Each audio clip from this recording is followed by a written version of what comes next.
Welcome to ECNTRADE Daily Video. Before we begin, it should be noted that any advice is of a general nature only and that your personal circumstances have not been taken into consideration. Hello everyone, my name is Rob Clayton and thank you for joining me. Well, to begin with, the Australian dollar on Friday was very whippy, but from the close and now the opening a little bit weaker. Therefore, I do feel the market's upside attempts above the 72-cent region has continued to fail. With the technicals breaking down, the intraday view is towards the bottom side of the range around 71.2030, with the base still holding around 70.5 to 70.55, which I feel will eventually be reached and maybe even challenged and rejected from there.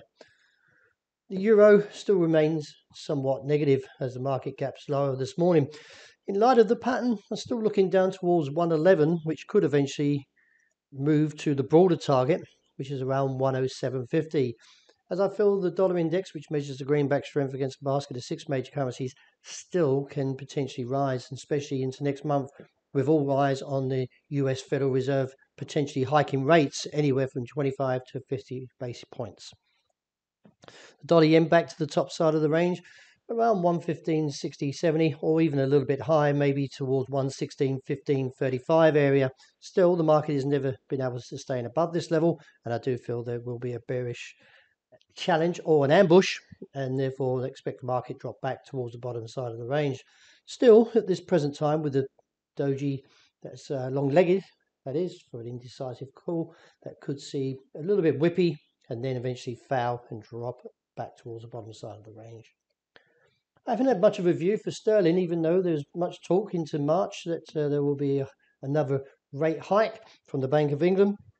Still, we're getting a little bit low on the RSI. That could still eventually see a rebound.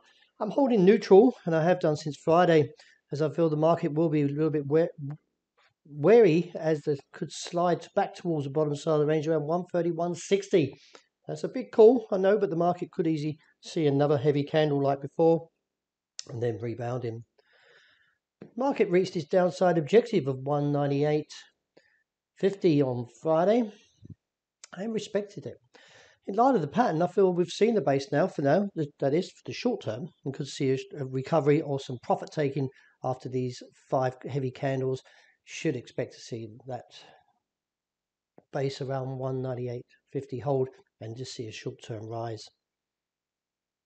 Very whippy for the last couple of days for gold. Nevertheless, the market still looks to me potentially as a further move down, and therefore could take out the challenge of 1,878.